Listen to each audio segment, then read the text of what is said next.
ladies and gentlemen, to It Came From Netflix here on Reaction and Review. Tonight, guys, I'm taking a look at a comedy from 2011. Rather interesting looking comedy. I got around to watching the trailer yesterday. The movie is called Poolboy, Drowning Out the Fury. I love that fucking title. Okay. Now, if the trailer is anything to be fucking believed, this film, the whole premise of it is a lost film from 1990, and it's being shown for the first time. And once more, if the trailer is anything to go by, it's also going to be interspersing interview footage with the actors, directors, and all this other shit. Basically, it's a feature-length version of a British sitcom called Garth Marenghi's Dark Place. Again, I'm basing this all off of the trailer. And I liked Dark Place, so I'm kind of going into this one with slightly high hopes. And also the trailer was just fucking funny as hell. So, I'm hoping that this thing can live up to the absolute awesome which was shown in the trailer. So, the only way to find out, though, is if I shut up and I press play. And that's what I'm going to do right now. So, without further ado, it's time to kick back, relax, and check out Poolboy, Drowning Out the Fury. Wow. The lyrics in this opening song are absolutely disgusting. And yet I fucking love it, man. Hell yeah.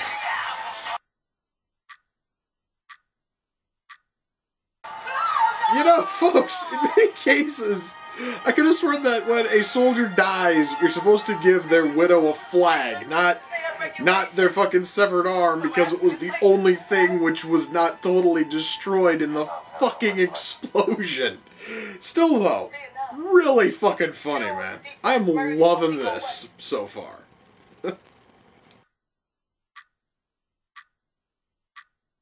Holy shit! That was one of the most racist fucking jokes I've ever heard, but god damn it, that was fucking awesome! Wow!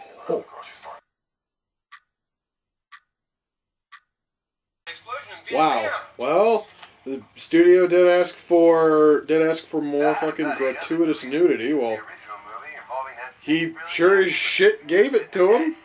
Granted, it's not good gratuitous nudity, but it's still gratuitous nudity, I guess. Okay, I totally understand that I'm about to point out a plot hole in a movie that is not supposed to be taken seriously. It is already riddled with tons of plot holes. But how the hell is the fucking director at the age of like 30? And here he is again. It's the motherfucking director again. Even though when this film was supposedly originally made, he was only 10. So is this like newly inserted footage? I know. I'm nitpicking a movie that is essentially like nitpick proof, but goddammit, it's worth asking.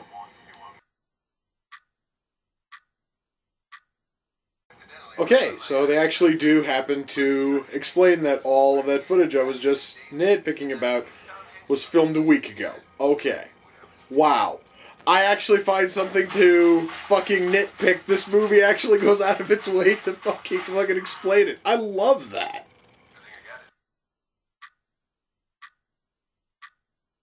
The only raping clown in town? Wow. That's probably one of the most fucked up things I have ever heard of yet. Goddamn, that is fucking funny as shit, dude.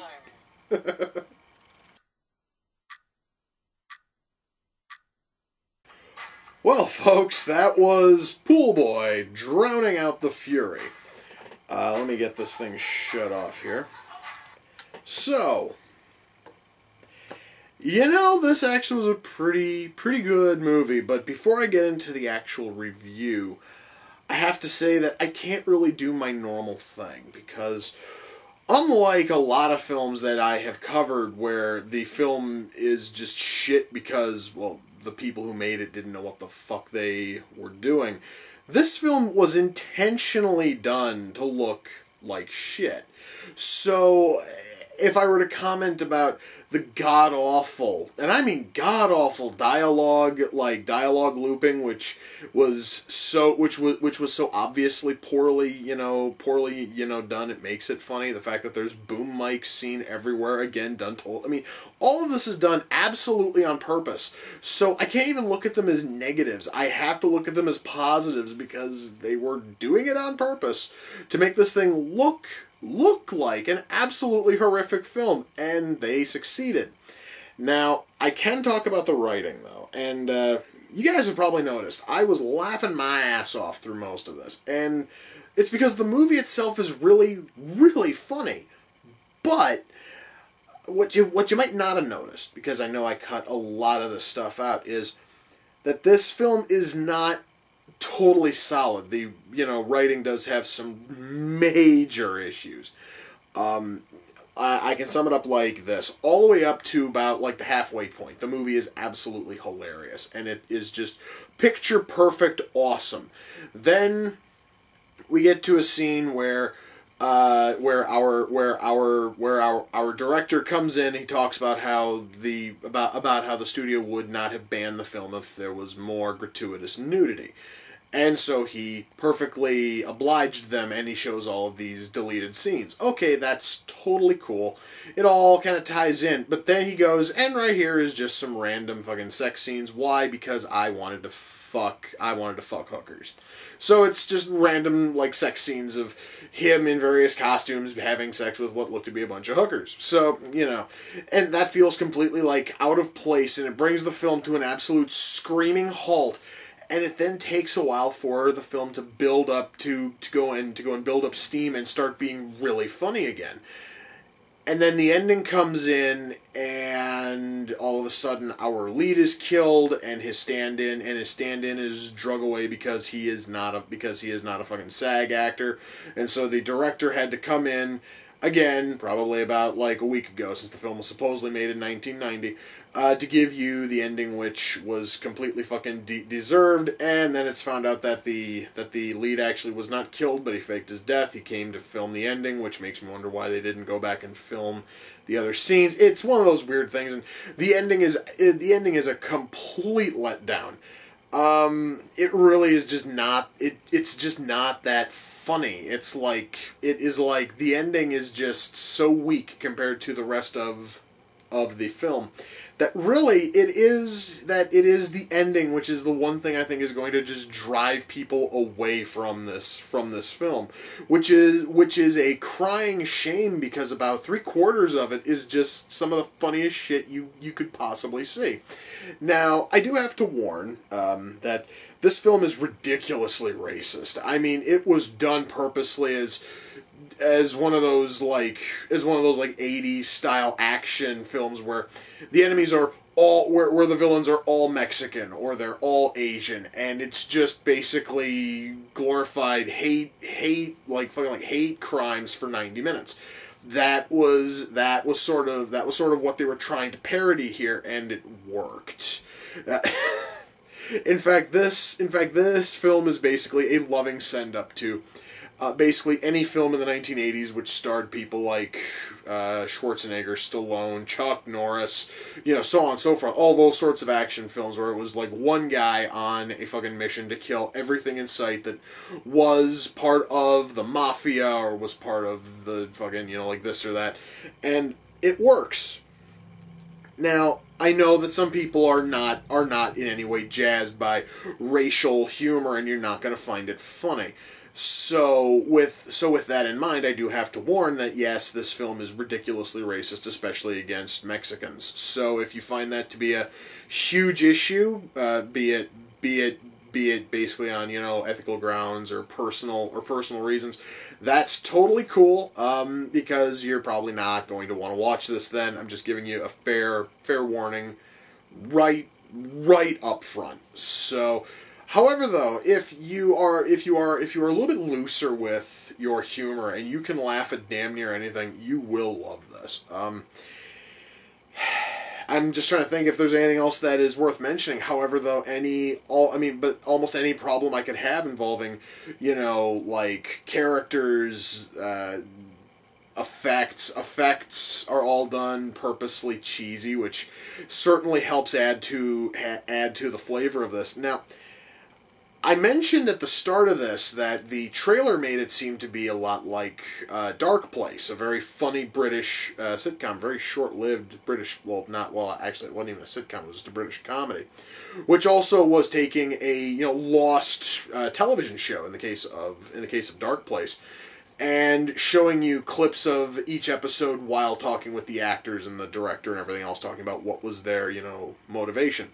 And here we get 3 fucking cutaways from people who are not the film's director, and the rest of the time it's just the director giving us a running commentary of the film itself, which granted is certainly funny, but it's not as good as the cutaways used in Dark Place. Just want to get that out of the way for anyone who is a fan of Dark Place and was looking for something similar.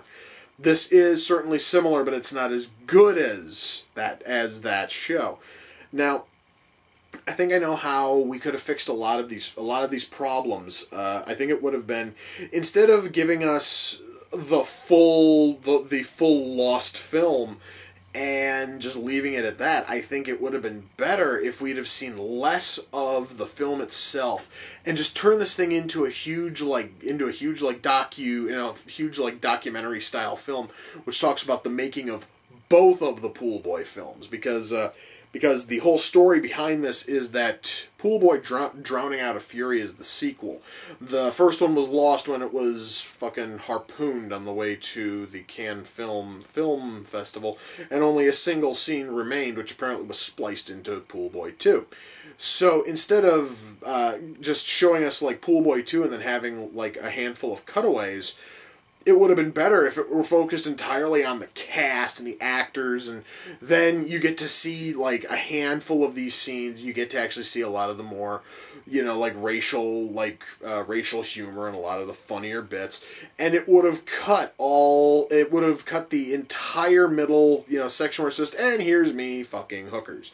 It would have totally cut out that. It might also have made the ending flow a little bit better, especially if they could get movie fucking critics to come in and play as themselves, talking about when they finally had a chance to watch it at one of the recent screenings, this and that. And I really think would have made for a far better film. However, though, what is here is certainly fun, and it is certainly entertaining as long as you can look past that gaping part in the middle where it's sex scenes, however they aren't even close to sexy, and it brings the film to a screaming halt, and then the ending comes off as horribly weak. However, if you can look past those, you will find a ridiculously funny film. And if you're not offended by racial humor, and if you can take spoof films funny, or you see spoof films as funny, especially when, unlike the current crop of them, it's not just a shit ton of references and nothing else. This thing actually is trying to create its own story and its own universe, and it's just using the framework of previous 80s action films as kind of its base, which it certainly works, but I cannot completely recommend it to you guys just because of, the problems I have already stated a couple of times before. Now, since it came from Netflix, if you do have a Netflix account, you can watch this. So you guys can watch it without feeling completely ripped off. I mean, at some points I actually was almost tempted to go onto Amazon and just straight up buy this thing on DVD, and then the middle part hit, and then I was having second thoughts, and then the ending hit. No, I really don't want to. However, though, if I still have Netflix in 6 months, I just might opt to give this thing another watch. And that's certainly better than anything else I've covered this month. All 2 other movies I've covered this month. So, frankly, if I were to rank the best to the worst this month so far, Poolboy would most certainly be, number fucking 1 with a bullet, and while The Last Airbender can just bite a fucking bullet for all I care. But right now, guys, I am just rambling. Again, I can recommend this thing if you have a Netflix account, because, well, you're not really losing anything if you watch it outside of the 90 minutes if you don't like it. So, yeah, guys, by all means, check it out, and you might actually have something here that you guys might really love. Me, it kind of left a little bit of a bad taste in my mouth, but I still have the fond memories of the scenes that were absolutely amazing. So, at least I have that. So, with that, we come to the close of another reaction and review. Until next time, ladies and gentlemen, take care, and I will see you all in the near future. Peace.